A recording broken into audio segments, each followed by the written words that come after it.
Linnea here from 123 Minimize, and today in our challenge is a rest and family day. So as you're resting, I'm just going to give you a little bit of encouragement.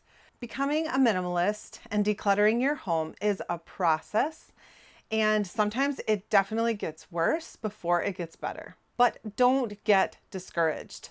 This might take several passes through your home over the next number of years, and that's okay. This is about improving your life and reducing stress and anxiety, or whatever the reason is that you have chosen to start decluttering your home. And it is worth it if you stick with it. So sometimes you might start decluttering and things might feel like they're starting to fall apart because you have so many things everywhere that you've pulled out and are sorting and decluttering and figuring out a new system.